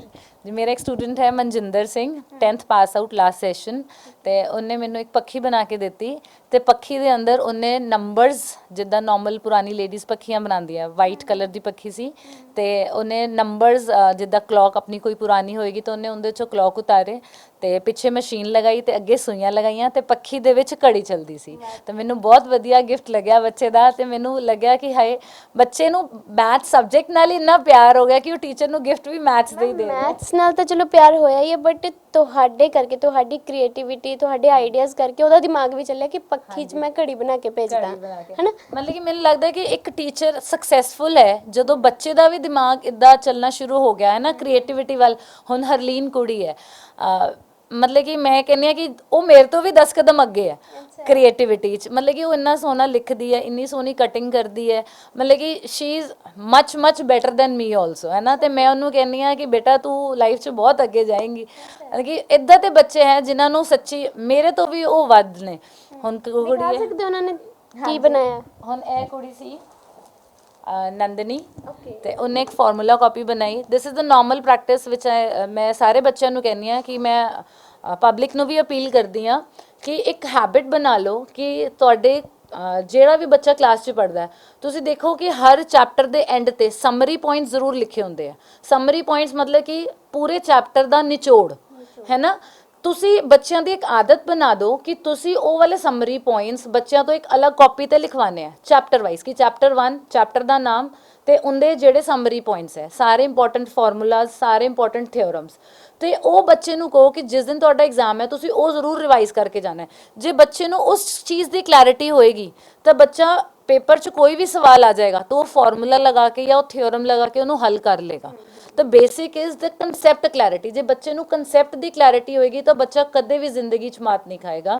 ਹੁਣ ਇਹ ਬੱਚਾ ਹੈ ਨੰਦਨੀ ਕੁਮਾਰੀ, ਉਹਨੇ ਫਾਰਮੂਲਾ ਕਾਪੀ ਬਣਾਈ ਲਾਸਟ 10th ਪਾਸ ਆਊਟ, ਤੇ ਉਹਨੇ ਸਾਰੇ ਫਾਰਮੂਲਾਜ਼ ਬੜੇ ਕਲਰਫੁਲ ਤਰੀਕੇ ਨਾਲ ਇੱਥੇ ਪ੍ਰੈਜ਼ੈਂਟ ਕੀਤੇ, ਤੇ ਮੈਨੂੰ ਇੰਨਾ ਵਧੀਆ ਲੱਗਿਆ। ਤੇ ਮੈਂ ਬੱਚੇ ਨੂੰ ਕਿਹਾ ਕਿ ਬੇਟਾ ਤੁਸੀਂ ਇਹ ਮੈਨੂੰ ਕਾਪੀ ਦੇ ਕੇ ਜਾਣੀ ਹੈ, because it is going to be a golden book for the other students. ਮੈਂ ਆਉਣ ਵਾਲੇ ਬੱਚਿਆਂ ਨੂੰ ਵੀ ਇਹ ਕਿਤਾਬ ਦਿਖਾਵਾਂਗੀ ਤੇ ਉਹਨਾਂ ਨੂੰ ਇੱਕ ਪੋਜ਼ਿਟਿਵ ਮੋਟੀਵੇਸ਼ਨ ਤੇ એનર્ਜੀ ਮਿਲੇਗੀ ਕਿ ਅਸੀਂ ਵੀ ਕੱਲ ਨੂੰ ਇਦਾਂ ਦੀ ਕਾਪੀ ਬਣਾਣੀ ਹੈ ਨਾ? ਤੇ ਕਾਪੀ ਬਣਾ ਕੇ ਇਹਦੇ ਜਿਹੜੇ ਵੀ ਫਾਰਮੂਲਾਜ਼ ਥਿਓਰਮਸ ਨੇ ਅਸੀਂ ਲਰਨ ਕਰਨੇ ਆ। ਕਿੰਨੀ ਮਿਹਨਤ ਕੀਤੀ ਹੈ ਨਾ ਬੱਚੇ ਨੇ, ਬਹੁਤ ਜ਼ਿਆਦਾ ਮਿਹਨਤ ਕੀਤੀ ਹੈ। ਐਂਡ ਜਦੋਂ ਅਸੀਂ ਇੰਨੀ ਸੋਹਣੀ ਕਾਪੀ ਖੋਲਾਂਗੇ ਸਾਨੂੰ ਵੈਸੇ ਹੀ ਪੜ੍ਹਨ ਦਾ ਤੇ ਯਾਦ ਕਰਨ ਦਾ ਮਨ ਕਰੇਗਾ, ਹੈ ਨਾ? ਤੇ ਬਹੁਤ ਹੀ ਵਧੀਆ ਤਰੀਕੇ ਨਾਲ ਬੱਚੇ ਨੇ ਸਾਰੀ ਕਾਪੀ ਬਣਾਈ। ਤੇ it is my request to everyone ਕਿ ਤੁਸੀਂ ਵੀ ਸਾਰੇ ਬੱਚਿਆਂ ਨੂੰ ਜ਼ਰੂਰ ਇੱਦਾਂ ਮੋਟੀਵੇਟ ਕਰੋ ਕਿ ਉਹ ਫਾਰਮੂਲਾ ਕਾਪੀ, ਸਮਰੀ ਕਾਪੀ ਜ਼ਰੂਰ ਬਣਾਉਣ। ਬਹੁਤ ਸੋਹਣੀਆਂ ਚੀਜ਼ਾਂ ਪੇਸ਼ ਕੀਤੀਆਂ ਨੇ ਤੇ ਉਹੀ ਚੀਜ਼ ਕਹੀ ਸੀ ਕਿ ਵੀਡੀਓ 'ਚ ਤੁਸੀਂ ਬਣੇ ਰਹੀਓ, ਤੁਹਾਨੂੰ ਬਹੁਤ ਸੋਹਣੀਆਂ ਚੀਜ਼ਾਂ ਦੇਖਣ ਨੂੰ ਮਿਲਣਗੀਆਂ। ਅੱਛਾ ਮੈਮ, ਆਹ ਤੁਸੀਂ ਬਣਾਏ ਹੋਏ ਨੇ, ਇਹਦਾ ਦੱਸੋ ਕਿਵੇਂ ਬੱਚਿਆਂ ਨੂੰ ਇਹਦੇ ਨਾਲ ਵੀ ਪੜ੍ਹਾਇਆ ਜਾਂਦਾ ਹੈ? ਹਾਂਜੀ, ਇਹ ਨਾਰਮਲੀ ਮੈਂ ਇੱਕ geometrical city of mathematics the model ਬਣਾਇਆ ਸੀ। ਉਹਦੇ ਜਿਹੜੀ base C that was all mathematics, ਸਭ ਕੁਝ ਉਹਦੇ 'ਚ ਮੈਥਮੈਟਿਕਸ ਸੀਗਾ। ਤੇ ਉਹਦੇ 'ਚ ਮੈਂ ਇਹ ਵਾਲੇ ਬਣਾਏ ਸੀ ਬਿਲਡਿੰਗਸ। ਹੁਣ ਤੁਸੀਂ ਦੇਖੋ, ਇਹ ਬਿਲਡਿੰਗਸ ਨੇ, ਨਾਰਮਲ ਕਿਊਬੋਇਡ ਸ਼ੇਪਸ ਨੇ। ਦੋ ਅਸੀਂ ਬੱਚਿਆਂ ਨੂੰ ਕੁਐਸਚਨ ਕਰਾਉਂਦੇ ਹਾਂ ਕੰਬੀਨੇਸ਼ਨ ਆਫ ਸੋਲਿਡਸ, ਤੇ ਜਦੋਂ ਅਸੀਂ ਦੋ ਕਿਊਬੋਇਡ ਨੂੰ ਜੋੜਤਾ, ਬੱਚਿਆਂ ਨੂੰ ਇਹ ਤਾਂ ਪਤਾ ਹੈ ਕਿ ਇਹ ਉਹਦੀ ਹਾਈਟ ਹੈ, ਇਹ ਉਹਦੀ ਲੈਂਥ ਹੈ ਤੇ ਇਹ ਉਹਦੀ ਬ੍ਰੈਡਥ ਹੈ। ਜਦੋਂ ਅਸੀਂ ਦੋ ਕਿਊਬੋਇਡਸ ਨੂੰ ਜੋੜਿਆ ਤੇ ਜਿਹੜਾ ਨਵਾਂ ਫਿਗਰ ਬਣਿਆ ਤੇ ਉਹਦੀ ਲੈਂਥ ਬ੍ਰੈਡਥ ਹਾਈਟ ਕੀ ਹੈ, ਤੇ ਲੈਂਥ ਇਹਦੀ ਲੰਬਾਈ ਕੀ ਹੈ, ਡਬਲ ਹੋ ਗਈ ਹੈ ਨਾ। ਫੋਰ ਐਗਜ਼ਾਮਪਲ ਜੇ ਇਹ 5 ਸੀ ਤੇ ਹੁਣ ਇਹ ਕਿੰਨੀ ਹੋ ਗਈ, 10 ਹੋ ਗਈ। ਬ੍ਰੈਡਥ ਉਨੀ ਹੀ ਰਹੇਗੀ ਹੈ ਨਾ, ਜੇ 3 ਸੀ ਤਾਂ 3 ਹੀ ਰਹੇਗੀ ਤੇ ਹਾਈਟ ਵੀ ਉਨੀ ਰਹੇਗੀ। ਤੇ ਬੱਚਿਆਂ ਨੂੰ ਜਦੋਂ ਕੁਐਸਚਨ ਪੁੱਛਿਆ ਜਾਂਦਾ ਕਿ ਅਸੀਂ ਦੋ ਕਿਊਬਸ ਨੂੰ ਜਾਂ ਕਿਊਬੋਇਡਸ ਨੂੰ ਜੋੜਤਾ ਤੇ ਜਿਹੜਾ ਨਵਾਂ ਫਿਗਰ ਬਣਿਆ ਉਹਦੀ ਅਸੀਂ ਵੋਲਿਊਮ ਕਿੱਦਾਂ ਕੱਢਾਂਗੇ, ਉਹਦੀ ਅਸੀਂ ਸਰਫੇਸ ਏਰੀਆ ਕਿੱਦਾਂ ਕੱਢਾਂਗੇ, ਤਾਂ ਬੇਸਿਕ ਪੈਰਾਮੀਟਰ ਬੱਚਿਆਂ ਨੇ ਕੱਢਣਾ ਲੈਂਥ, ਬ੍ਰੈਡਥ ਤੇ ਹਾਈਟ। ਤੇ ਜਦੋਂ ਬੱਚਾ ਮਾਡਲ ਦੇਖਦਾ ਉਹਨੂੰ ਇਹ ਸਮਝ ਆ ਜਾਂਦਾ ਕਿ ਸਿਰਫ ਲੈਂਥ ਡਬਲ ਹੋਈ ਹੈ ਤੇ ਬ੍ਰੈਡਥ ਤੇ ਹਾਈਟ ਤਾਂ ਉਨੀ ਰਹੀ ਹੈ, ਤੇ ਉਹਨੂੰ ਪੈਰਾਮੀਟਰਸ ਆ ਗਏ, ਫਾਰਮੂਲਾ ਉਹਨੂੰ ਆਂਦਾ ਹੈ ਤਾਂ ਉਹ ਆਪੇ ਕੱਢ ਲੇਗਾ। ਹੁਣ ਜਿੱਦਾਂ ਇਹ ਹੈ ਨਾਰਮਲ, ਅਸੀਂ ਇੱਕ ਥੱਲੇ ਹੈਗਾ ਕਿਊਬੋਇਡ, ਉਹਦੇ ਉੱਤੇ ਰੱਖਤਾ ਪ੍ਰਿਜ਼ਮ, ਇਹ ਹੱਟ ਦੀ ਸ਼ੇਪ ਬਣ ਗਈ। ਨਾਰਮਲ ਬੱਚਾ ਅਟਰੈਕਟ ਵੀ ਹੋ ਗਿਆ ਕਿ ਇੱਕ ਬਿਲਡਿੰਗ ਦੀ ਸ਼ੇਪ ਆ ਗਈ। ਹੁਣ ਇਹਦੇ ਵਿੱਚ ਵੀ ਅਸੀਂ ਪੈਰਾਮੀਟਰਸ ਕੱਢ ਕੇ ਲੈਂਥ, ਬ੍ਰੈਡਥ, ਹਾਈਟ ਉੱਪਰ ਵਾਲੇ ਪ੍ਰਿਜ਼ਮ ਦਾ, ਤੇ ਬੱਚੇ ਨੂੰ ਅਸੀਂ ਕਹਿ ਸਕਦੇ ਹਾਂ ਕਿ ਅਸੀਂ ਜਿਹਨੂੰ ਪੇਂਟ ਕਰਨਾ ਹੈ ਤਾਂ ਸਰਫੇਸ ਏਰੀਆ ਅਸੀਂ ਕੱਢਣਾ ਹੈ, ਅੰਦਰ ਦੀ ਕੱਢਣੀ ਹੈ ਤਾਂ ਅਸੀਂ ਵੋਲਿਊਮ ਕੱਢਣਾ ਹੈ। ਤੇ ਇਹ ਸਾਰੀ 3D ਬਿਲਡਿੰਗਸ ਦੇ ਨਾਲ ਹੁਣ ਇਹ ਵੀ ਕੰਬੀਨੇਸ਼ਨ ਹੈ, ਜਿੱਦਾਂ ਸਿਲੰਡਰ ਦੇ ਉੱਤੇ ਹੈਮਿਸਫੇਅਰ ਹੈ ਤੇ ਅਸੀਂ ਇਹਨੂੰ ਪੇਂਟ ਕਰਨਾ ਹੈ। ਤੇ ਬੱਚਿਆਂ ਨੂੰ ਅਸੀਂ ਦੱਸਣਾ ਹੈ ਕਿ ਜਿਹੜਾ ਉੱਪਰ ਵਾਲਾ ਹੈਮਿਸਫੇਅਰ ਹੈ ਉਹਦਾ ਅਸੀਂ ਕਰਵਡ ਲੈਣਾ ਹੈ, ਸਿਲੰਡਰ ਦਾ ਵੀ ਕਰਵਡ ਪਲੱਸ ਥੱਲੇ ਵਾਲਾ ਬੇਸ। ਤਾਂ ਮਤਲਬ ਕਿ ਬੱਚਾ ਜਦੋਂ ਵਿਜ਼ੂਅਲਾਈਜ਼ ਕਰ ਲੈਂਦਾ ਚੀਜ਼ ਨੂੰ, ਉਹਨੇ ਦੇਖ ਲਿਆ ਆਪਣੀ ਅੱਖ ਨਾਲ, ਤਾਂ ਉਹਨੂੰ ਜ਼ਿਆਦਾ ਕਨਸੈਪਟ ਕਲੈਰਿਟੀ ਹੋ ਜਾਂਦੀ ਹੈ। Basically teaching of mathematics through visualisation. Visualisation ਇੱਕ ਬੇਸਿਕ ਕਨਸੈਪਟ ਹੈ ਇਹਦੇ ਪਿੱਛੇ। ਹਾਂਜੀ, ਯਾਨੀ ਹੁਣ ਸਿਰਫ ਥਿਊਰਮਾਂ ਨਹੀਂ ਪੜ੍ਹਨੀਆਂ, ਹੁਣ ਸਿਰਫ ਕੀ ਕਹਿ ਸਕਦੇ ਮੈਮ, ਜਿੱਦਾਂ ਚੈਪਟਰ ਸਟਾਰਟ ਹੋਣ ਤੋਂ ਪਹਿਲਾਂ ਜੋ ਵੀ ਐਕਸਪਲੇਨੇਸ਼ਨ ਦਿੱਤੀ ਜਾਂਦੀ, ਸਿਰਫ ਹੁਣ ਉਹੀ ਐਕਟੀਵਿਟੀਜ਼ ਹੋ ਗਈਆਂ ਜੋ ਉਹ ਨਹੀਂ ਪੜ੍ਹਨੀਆਂ ਪੈਣੀਆਂ। ਤੁਸੀਂ ਇਹਨਾਂ ਚੀਜ਼ਾਂ ਥਰੂ, ਮਾਡਲਸ ਦੇ ਥਰੂ, ਮੈਂ ਕਹਿੰਦੀ ਸਾਇੰਸ ਜੇ ਪੜ੍ਹਦੇ ਹੋ ਤਾਂ ਇਹਨਾਂ ਚੀਜ਼ਾਂ ਥਰੂ ਮੈਥਸ ਵੀ ਪੜ੍ਹ ਸਕਦੇ ਹੋ। ਬਹੁਤ ਸੋਹਣੀਆਂ ਚੀਜ਼ਾਂ ਨੇ ਮੈਮ। ਜਾਂਦੇ ਜਾਂਦੇ ਤੁਸੀਂ ਕੀ ਕਹਿਣਾ ਚਾਹੋਗੇ ਬੱਚਿਆਂ ਲਈ, ਜੋ ਤੁਸੀਂ ਫੀਲ ਕੀਤਾ ਕਿ ਸ਼ਾਇਦ ਇੱਥੇ ਬੱਚੇ ਪਿੱਛੇ ਰਹਿੰਦੇ ਨੇ? ਕੋਈ ਐਨੀ ਮਤਲਬ ਕੋਈ ਵੀ ਐਡਵਾਈਸ ਦੇਣੀ ਹੋਵੇ ਜਾਂ ਕੁਝ ਵੀ? ਹਾਂਜੀ, ਇੱਕ ਐਡਵਾਈਸ ਮੈਂ ਸਾਰੇ ਬੱਚਿਆਂ ਨੂੰ ਇਹ ਜ਼ਰੂਰ ਦੇਣਾ ਚਾਹਾਂਗੀ ਕਿ ਡੋਂਟ ਕ੍ਰੈਮ ਮੈਥਮੈਟਿਕਸ। ਮੈਥਮੈਟਿਕਸ ਨੂੰ ਤੁਸੀਂ ਯਾਦ ਨਹੀਂ ਕਰਨਾ ਬੱਚੇ, ਤੁਸੀਂ ਉਹਦੀ ਰਿਟਨ ਪ੍ਰੈਕਟਿਸ ਕਰਨੀ ਹੈ। ਤੁਹਾਨੂੰ ਟੀਚਰ ਨੇ ਇੱਕ ਸਵਾਲ ਦੇ ਦਿੱਤਾ, ਅੱਜ ਕੱਲ੍ਹ YouTube ਨੈਟ 'ਤੇ ਬਹੁਤ ਮਟੀਰੀਅਲ ਪਿਆ, ਤੁਸੀਂ ਉੱਦਾਂ ਦਾ ਹੀ ਇੱਕ ਸਵਾਲ ਲਿਖੋ, ਉੱਦਾਂ ਦੇ 10 ਸਵਾਲ ਕੱਢੋ ਤੇ ਉਹਨਾਂ ਦੀ ਪ੍ਰੈਕਟਿਸ ਕਰੋ। ਜਿੰਨੀ ਤੁਸੀਂ ਮੈਥਸ ਦੀ ਰਿਟਨ ਪ੍ਰੈਕਟਿਸ ਕਰੋਗੇ ਉਨਾ ਤੁਹਾਡਾ ਸਬਜੈਕਟ ਇੰਪਰੂਵ ਹੋਏਗਾ। क्रैमिंग नहीं करनी, समझ के खुद फार्मूला लगा के रिटन प्रैक्टिस करनी है। दैट इज़ द बेसिक फंडा ऑफ मैथमैटिक्स। बच्चे की करते हैं पेपर तो पहले एक दिन सवाल पढ़े, अच्छा जी आंदा जी, जिद्दां आपां लर्निंग करते हैं हिंदी साइंस की लर्निंग नहीं करनी, क्रैमिंग नहीं करनी, रिटन प्रैक्टिस करनी है। क्योंकि मैथ्स ज़्यादा गलतियाँ होंदी है कैलकुलेटिव पार्ट की। ਜਦੋਂ ਅਸੀਂ ਪਲੱਸ ਮਾਈਨਸ ਮਲਟੀਪਲਾਈ ਅਸੀਂ ਜਦੋਂ ਦੇਖ ਲਿਆ ਤਾਂ ਮੈਨੂੰ ਲੱਗੇਗਾ ਕਿ ਮੈਨੂੰ ਆਂਦਾ ਹੈ, ਪਰ ਜਦੋਂ ਅਸੀਂ ਪ੍ਰੈਕਟੀਕਲੀ ਉਹਨੂੰ ਕਰਕੇ ਦੇਖਾਂਗੇ, ਮਲਟੀਪਲਾਈ ਦਾ ਸਮ ਕਰਾਂਗੇ, ਐਡੀਸ਼ਨ ਸਬਟ੍ਰੈਕਸ਼ਨ ਦਾ ਕਰਾਂਗੇ, ਉਦੋਂ ਗਲਤੀ ਹੋਏਗੀ। ਤੇ ਵੀ ਨੀਡ ਰਿਟਨ ਪ੍ਰੈਕਟਿਸ। ਬੱਚਿਆਂ ਦੇ ਅਕਸਰ ਨੰਬਰ ਇੱਥੇ ਹੀ ਕੱਟਦੇ ਆ ਕਿ ਉਹ ਪੜ੍ਹ ਕੇ ਚਲੇ ਜਾਂਦੇ, ਉਹਨਾਂ ਦੇ ਦਿਮਾਗ 'ਚ ਹੁੰਦਾ ਕਿ ਸਾਨੂੰ ਆਂਦਾ ਹੈ ਨਾ, ਮਲਟੀਪਲਾਈ ਦਾ ਸਮ ਸਾਰਿਆਂ ਨੂੰ ਆਂਦਾ, ਪਰ ਜਦੋਂ ਉਹ ਐਕਚੁਅਲ 'ਚ ਮਲਟੀਪਲੀਕੇਸ਼ਨ ਉੱਥੇ ਕਰਦੇ ਹੈ, ਜਦੋਂ ਸੋਲਵ ਕਰਨੀ ਹੁੰਦੀ ਹੈ ਉੱਥੇ ਗਲਤੀ ਕਰ ਜਾਂਦੇ, ਕੈਲਕੂਲੇਸ਼ਨ ਮਿਸਟੇਕ। ਤੇ ਕੈਲਕੂਲੇਸ਼ਨ ਮਿਸਟੇਕ ਅਵੋਇਡ ਕਰਨ ਵਾਸਤੇ you need maximum written practice. ਹਾਂਜੀ। ਅੱਛਾ ਮੈਮ, ਮੇਰੇ ਮਨ 'ਚ ਇੱਕ ਸਵਾਲ ਹੈ। ਚਲੋ 10th ਤੱਕ ਦਾ ਮੈਥਸ ਬੱਚੇ ਕਰ ਸਕਦੇ ਨੇ, ਜੇ ਤੁਹਾਨੂੰ ਕੋਈ ਕਵੇ ਕਿ ਮੈਮ ਸਾਨੂੰ ਜਿਹੜੀ ਉਹ ਟ੍ਰਿਗਨੋਮੈਟਰੀ ਹੁੰਦੀ ਹੈ ਉਹਦੇ 'ਚ ਕੁਝ ਜਾਣਨਾ ਹੈ, ਤਾਂ ਉਹ ਵੀ ਤੁਸੀਂ ਦੱਸ ਸਕਦੇ ਹੋ ਕੁਝ ਵੀ? ਹਾਂਜੀ, ਵੈਸੇ ਟ੍ਰਿਗਨੋਮੈਟਰੀ 10th ਕਲਾਸ 'ਚ ਆ ਜਾਂਦੀ ਹੈ। ਬਟ ਜਿੱਦਾਂ ਅਗਰ ਆਪਾਂ 11th 12th ਹਾਇਰ ਸਟੱਡੀਜ਼ +1 +2। ਵੈਸੇ ਆਈ ਐਮ MSc ਮੈਥਮੈਟਿਕਸ ਤੇ ਮੈਨੂੰ ਮੈਥਸ ਦੀ ਕਾਫੀ ਨੌਲੇਜ ਹੈ। ਮੈਨੂੰ ਲੱਗਦਾ +1 +2 ਦਾ ਮੈਥਸ ਮੈਂ ਈਜ਼ੀਲੀ ਸਮਝ ਲਓ। ਰਿਕੁਐਸਟ ਹੀ ਹੈ ਕਿ ਮੈਮ ਤੁਸੀਂ ਉਹਦੇ ਲਈ ਵੀ ਸ਼ੁਰੂ ਕਰੋ ਕੁਝ YouTube ਚੈਨਲ ਤੇ ਆਪਣੇ, ਹੈ ਨਾ, ਕਿ ਤੁਸੀਂ ਕਿਸ ਤਰ੍ਹਾਂ ਟੈਨ, ਬੜਾ ਕਨਫਿਊਜ਼ਨ ਹੁੰਦੀ ਸੀ ਉਹਦੇ 'ਚ ਮੈਨੂੰ। ਹਾਂਜੀ, ਤੇ ਜ਼ਰੂਰ ਮੈਨੂੰ ਲੱਗਦਾ ਕਿ ਜੇ ਮੈਂ +1 +2 ਵੀ ਸ਼ੁਰੂ ਕਰ ਲਾਂਗੀ ਨਾ ਤਾਂ that will be addition in my knowledge only, ਹੈ ਨਾ। ਕਿਉਂਕਿ ਹੁਣ ਜੇ ਮੈਂ ਸਕੂਲ 'ਚ ਪਹਿਲੀ ਤੋਂ ਲੈ ਕੇ 10ਵੀਂ ਕਲਾਸ ਤੱਕ ਪੜ੍ਹਾ ਰਹੀ ਹਾਂ, ਤੇ ਜੇ ਮੈਂ +1 +2 ਤੇ ਵੀ ਵਰਕ ਔਨ ਕਰਨਾ ਸ਼ੁਰੂ ਕਰ ਦਾਂਗੀ, ਹੈ ਨਾ, ਆਲਦੋ ਨੋ ਡਾਊਟ ਜੇ ਮੈਨੂੰ ਨੌਲੇਜ ਹੈ ਵੀ ਹੈ, ਕਿਉਂਕਿ ਜੇ ਅਸੀਂ ਇੱਕ ਸਬਜੈਕਟ ਨਾਲ ਇਨ ਟੱਚ ਨਹੀਂ ਆ ਤਾਂ ਵਿਦ ਟਾਈਮ ਅਸੀਂ ਉਹਨੂੰ ਭੁੱਲ ਜਾਂਦੇ ਆ, ਹੈ ਨਾ। ਬਿਲਕੁਲ। ਤੇ ਮੈਨੂੰ ਵੀ ਲੱਗਦਾ ਕਿ ਕਿੰਨੇ ਸਾਲ ਹੋ ਗਏ ਐਮਐਸਸੀ ਮੈਥਸ ਕੀਤੇ ਤਾਂ ਮੈਂ ਵੀ ਸ਼ਾਇਦ ਭੁੱਲ ਗਈ, ਤੇ ਸਲੋਲੀ ਮੈਨੂੰ ਵੀ ਤੁਹਾਡਾ ਸੁਜੈਸ਼ਨ ਵਧੀਆ ਲੱਗਿਆ ਕਿ I will keep on moving further, ਕਿ ਆਫਟਰ 10th ਮੈਂ +1 +2 ਤੇ ਵੀ ਵਰਕ ਔਨ ਕਰ ਸਕਦੀ ਹਾਂ। ਥੈਂਕ ਯੂ ਮੈਮ, ਤੁਸੀਂ ਸਮਾਂ ਦਿੱਤਾ, ਬਹੁਤ ਚੰਗਾ ਲੱਗਿਆ ਤੁਹਾਨੂੰ ਮਿਲ ਕੇ। ਉਮੀਦ ਕਰਦੀ ਹਾਂ ਵੀਡੀਓ ਚੰਗੀ ਲੱਗੀ ਹੋਗੀ। ਵੀਡੀਓ ਨੂੰ ਸ਼ੇਅਰ ਜ਼ਰੂਰ ਕਰ ਦਿਓ ਤੇ ਜੋ ਵੀ ਚੀਜ਼ਾਂ ਨੇ ਆਪਣੇ ਬੱਚਿਆਂ ਨੂੰ ਇੱਕ ਵਾਰ ਜ਼ਰੂਰ ਦਿਖਾਇਓ। ਇੱਕ ਵਾਰ ਤੁਸੀਂ ਵੀਡੀਓ ਦੇਖ ਲਈ ਹੋਗੀ ਤਾਂ ਬੱਚਿਆਂ ਨੂੰ ਕੋਲ ਬਿਠਾ ਕੇ ਦਿਖਾਇਓ ਕਿ ਹਾਂ ਤੈਨੂੰ ਆਹ ਆਂਦਾ ਸੀਗਾ, ਟੇਬਲਸ ਤੈਨੂੰ ਆਂਦੇ ਨੇ, ਇੱਦਾਂ ਕਰਿਆ ਕਰ। ਵੀਡੀਓ ਨੂੰ ਸ਼ੇਅਰ ਕਰ ਦਿਓ। ਇਸ ਨਾਲ ਬਣੇ ਰਹੋ ਡੇਲੀ ਪੋਸਟ ਪੰਜਾਬੀ ਨਾਲ। ਧੰਨਵਾਦ।